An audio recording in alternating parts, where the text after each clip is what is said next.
What's up, ego hackers? Welcome to the C.S. Joseph podcast. I'm your host, C.S. Joseph. We've been talking a lot about gender dynamics recently, but I got a little funny one for you. So, you ever notice those men who get stuck?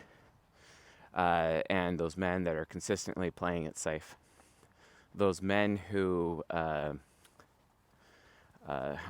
caring so much more about how things look instead of how things actually are. Or those men who are extremely obsessed with comfy time and having their comfies. There's the men that go to work for 8 hours, come home, they want to crack open a beer and watch the game. They want immediate relaxation time, you know. Or they're the men who want to go in their man cave and play video games or, whatever. Or they're the men who are so obsessed with personal peace that they'd rather sit at the cigar lounge smoking in solitude than being around their own family. Or these are the men who will sit in their vehicle outside before even coming into the home. Now, these are some basic behavioral archetypes. But these behavioral archetypes only describe implosive men who implode emotionally. These versus, the other half of men, which are the men who explode, like myself. We don't really have any of those habits. Explosive men don't really act that way, but implosive men do. And these are the men who are supposed to be getting with explosive women. Now, what is the difference between implosive and explosive? Really, it just comes down to, an implosive person is very closed. They don't really share themselves. They get really uncomfortable around TMI, too much information, versus open people. They have a tendency of giving too much information and being TMI, like me. I mean, look at my YouTube channel, right? It's a giant pile of TMI, right? It's just TMI land here on YouTube and on the podcast.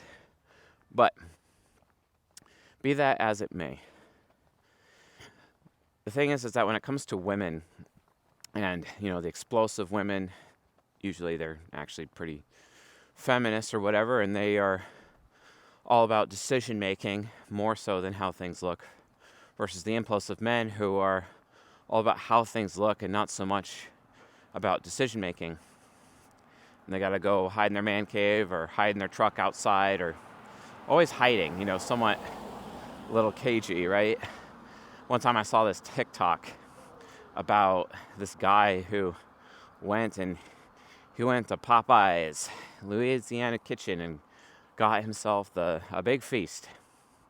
And he came home, and he had no intention of sharing it with his wife and children.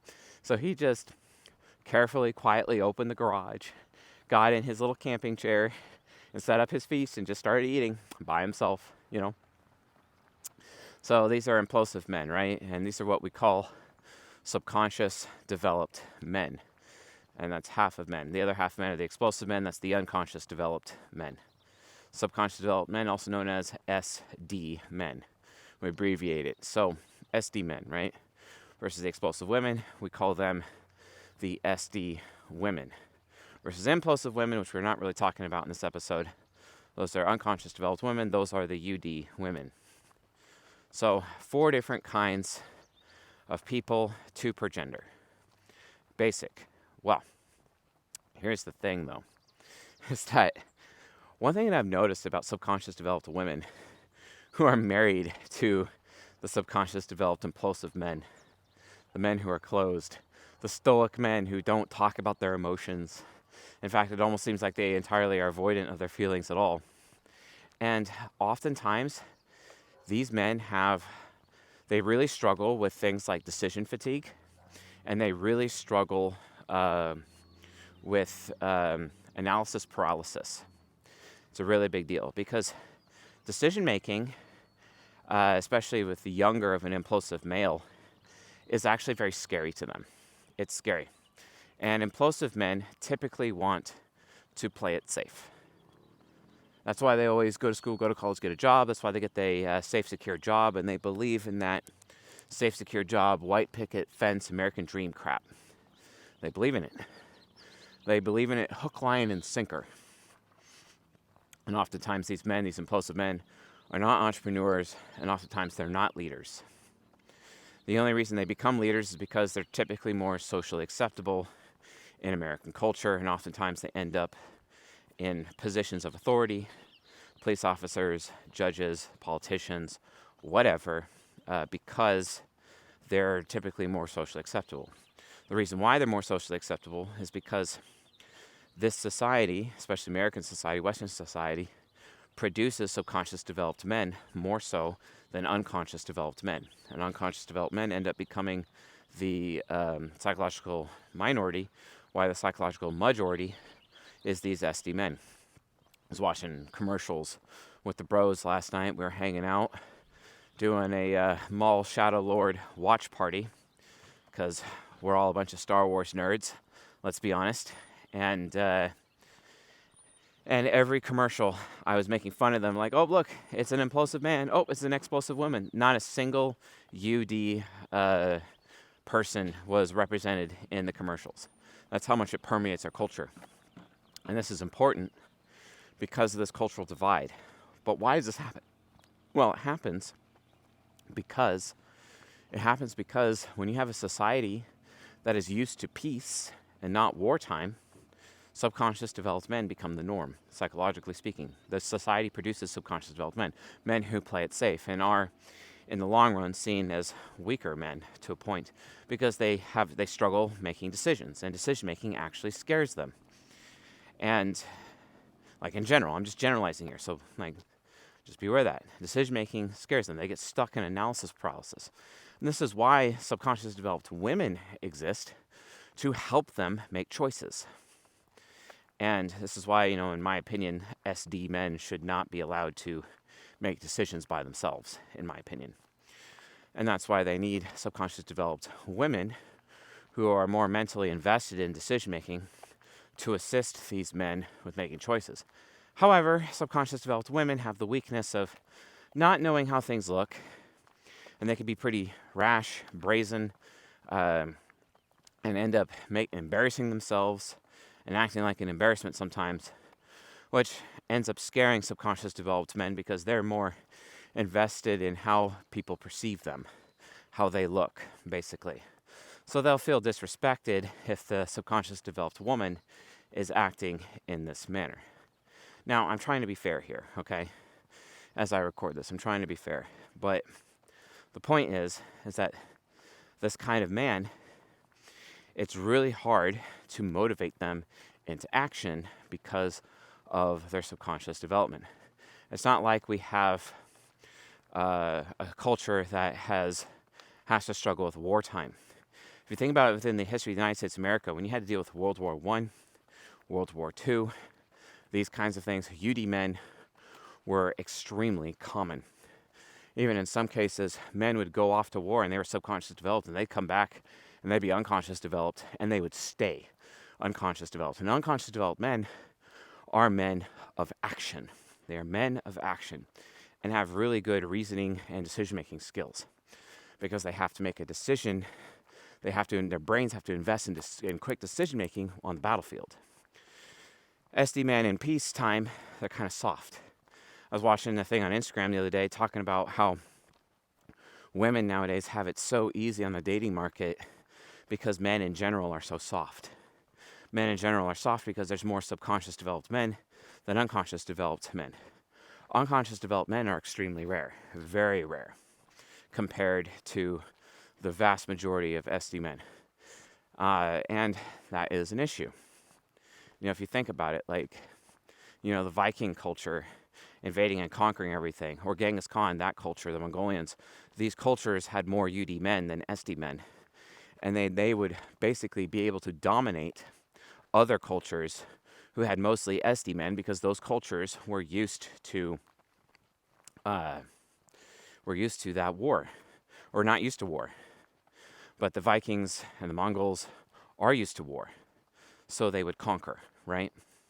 So peacetime ends up actually causing psychological decay when it comes to men. This is why war is ultimately necessary. But war nowadays is fought through business, it's fought through politics, more so than at the end of a knife or sword or gun, right? And so the male psyche is more prone to, focusing on how things look instead of how things actually are. And then it has some bad habits like analysis paralysis and no longer being men of action. This is something that frustrates women in general. It does not matter their octagram. It does not matter their psyche. It actually is very, very frustrating for women. You know what's also really frustrating about it? The few men out there who are men of action, the UD men, it frustrates them as well. For example, imagine being a political activist. Imagine creating a group of men who are motivated due to a big political danger that has shown up within the community, and they need to come together and unite. The problem is you have a mixture of unconscious developed men of action, and you have a mixture of SD men, subconscious developed men, who like to play it safe, who care about the vibes, who care about how things look, etc. And eventually the group will fracture and no one will actually get anything done, and then the political opposition will win as a result of this psychological division within the men. So typically what happens is that, like, how men grow in this area is that when they go off to war, it's the UD men who end up becoming the leaders, and it's the UD men who end up forming this subconscious developed men into UD men themselves. And because for the sake of survival, because it's all about quick decision making. That is what wins wars. Capable and quick, sharp decision making, not about how things look. Okay, this is why because these men of action are keen decision makers. This is why they end up being the generals. This is why they end up being the leaders. Especially during wartime. So this ends up becoming a big problem. But here's the thing. Here's the rub. It really frustrates women, even subconscious developed judging women, especially SD women, because they know that they're all about, decision making themselves. They're helping their SD men make decisions, but deep down they wish that these men would take more responsibility and be a little bit more dangerous, a little bit less risk averse, not play it safe, because that would make those men more attractive, basically, to them. This is oftentimes why subconscious developed women end up initiating divorce during their development phase from ages 35 through 42, basically. And they act like that woman in Eat, Pray, Love, written by Elizabeth Gilbert, one of the worst books ever written, and has caused so much harm to culture as a result, because it's basically turning women and giving them justifications, imagined fake justifications to go be hoes, even though there's no actual justification for a woman to act like a hoe. But that's what Elizabeth Gilbert ultimately was teaching women through her book, Eat, Pray, Love. And this is a big problem. So these subconscious developed men end up losing their families, end up becoming victims of divorce, and end up not having any success as a result. And oftentimes lose their women to the men of action, the UD men, the men who are technically more attractive. This is why the men at the upper echelons, they're the ones with the higher decision-making capabilities, these men of action, they're banging all the girls. 4.5% of men are banging all the women, basically. They're the ones having sex with them, and the rest of the men are not even noticed. And it's subconscious developed men, oftentimes, because they're not men of action, are the ones who are not even noticed. This is a big problem.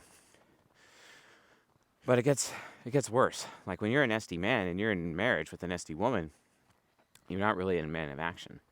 And you get stuck in analysis paralysis. This is not attractive to them. This actually encourages them to go deeper in their development phase and increases the chances that they're going to initiate divorce.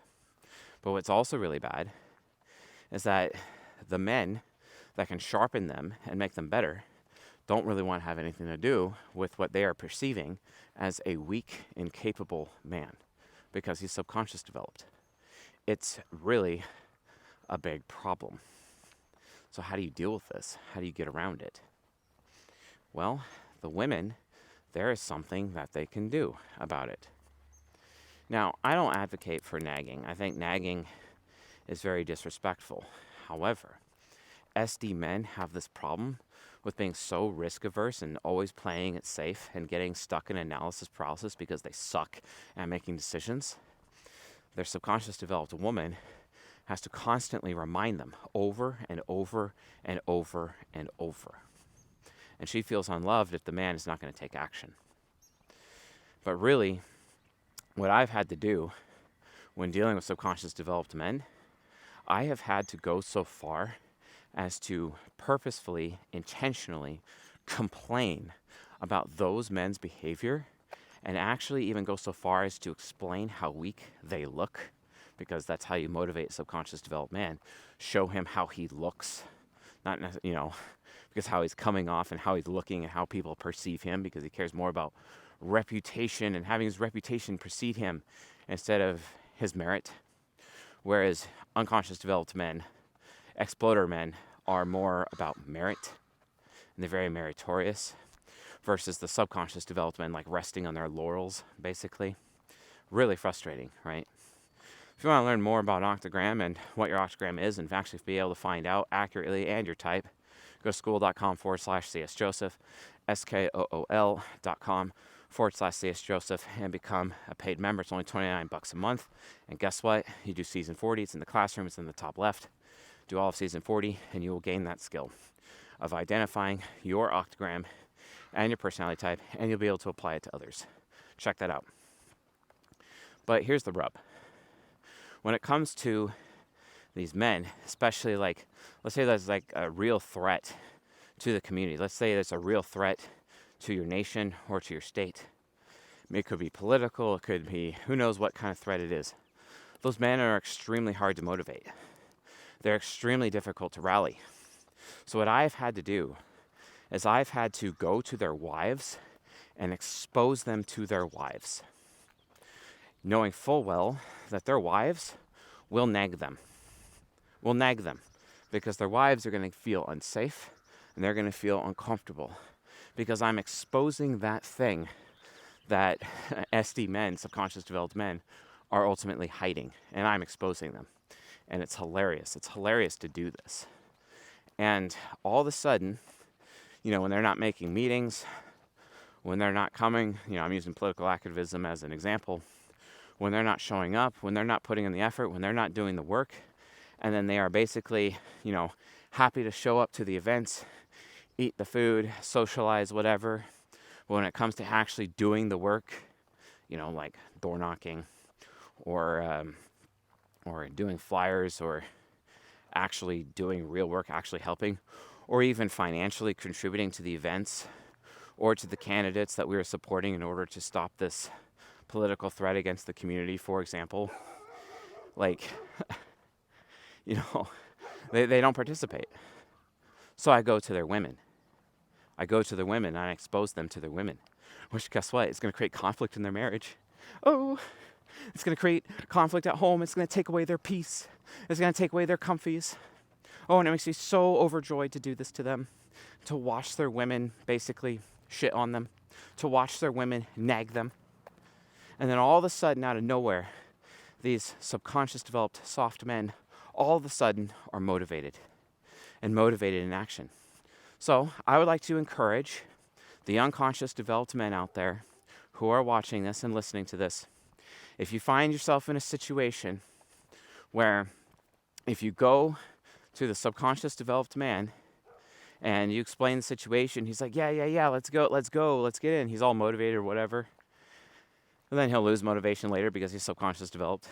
If you want to keep that motivation up, expose him to his woman. Explain to the woman the community threat and how if her husband does not take action, it's going to harm her and her children directly in the future.